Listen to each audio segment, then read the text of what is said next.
Hello everyone, today's class focuses on one of the most commonly seen patterns in clinical practice, spleen Qi deficiency. When spleen is weak, the body's ability to transform and transport food and fluids becomes impaired. As a result, dampness accumulates in the body and patients often feel heavy, sluggish, and low in energy. And let's look at some common symptoms of spleen Qi deficiency. That would be fatigue and lack of energy, poor appetite, bloating and gas after meals, loose stools, diarrhea. The complexion is pale and sallow. From a mental, emotional perspective, many of these patients tend to overthink or engage in excessive mental work. In clinical practice, I see that many IBS patients fall into this category. Food baby. After eating, the abdomen feels distended, tight, and uncomfortable, often accompanied by gas or bloating. So this is definitely the common symptoms of spleen Qi deficiency. To understand the role of the spleen, maybe we can think of a spleen as delivery and packaging worker. So its job is to take nutrients from food and deliver them to the correct places in the body. But what happens if this delivery worker is not functioning well? If they're too tired, take too many breaks, or are overloaded with poor quality materials, the delivery system will be slowed down.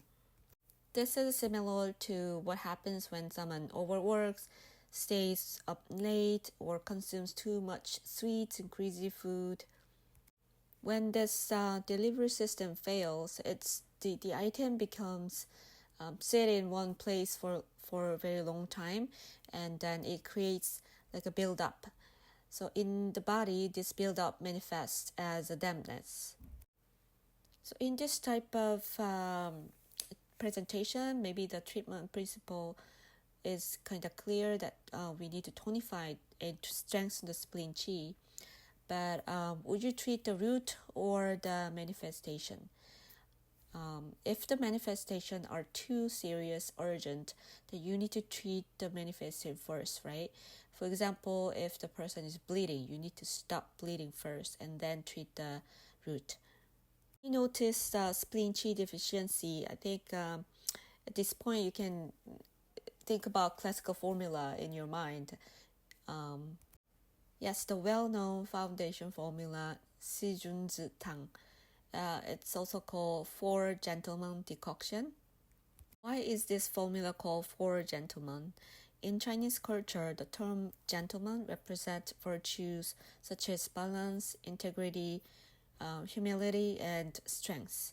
It is often symbolized by plum blossom, orchid, bamboo, and chrysanthemum. The 4 herbs in Season Zi Tang shares these qualities. They are mild in nature, supportive to the body, and work harmoniously together. They strengthen the spleen without causing harm or excessive stimulation. Unlike many formulas that follows strict like a emperor, minister, assistant, envoy hierarchy, Season Zi Tang is unique because all 4 herbs hold equal stature. Maybe this is why it's called 4 Gentlemen.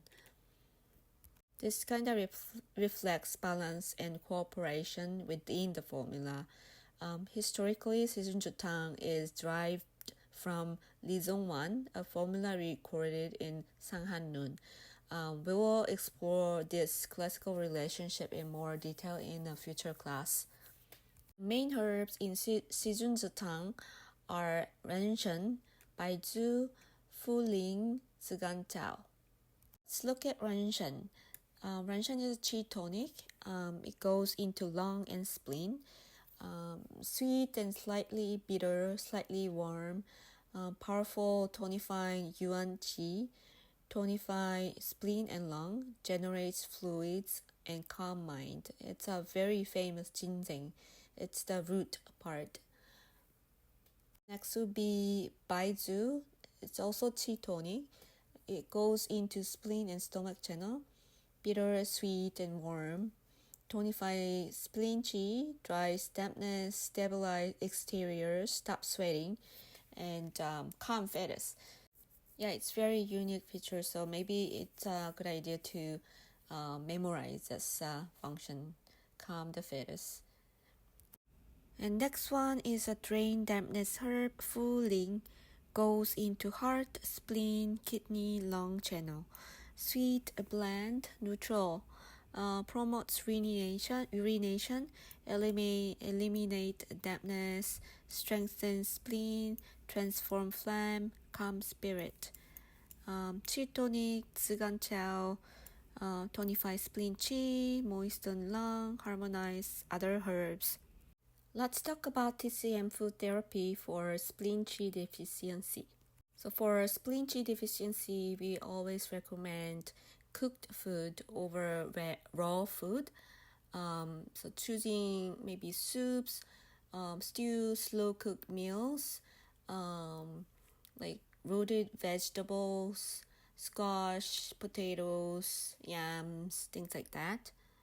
And sugar intake should be limited because spleen is associated with sweet flavor, but excessive sweetness creates more dampness. So we need to very watch out how much we eat sugar. And daily food like cheese or milk should be maybe limited as it creates more dampness in the body. Any cold food or drinks such as ice water, bubble tea, smoothies should be it's better be avoided. Beef, which is neutral in temperature and supports spleen and stomach, so it's a good idea to have some beef steak. Squash and pumpkin, which helps strengthen spleen and reduce inflammation. Mushroom is also good, which supports digestion and damp regulation. Spleen Qi deficiency has become increasingly common in modern life.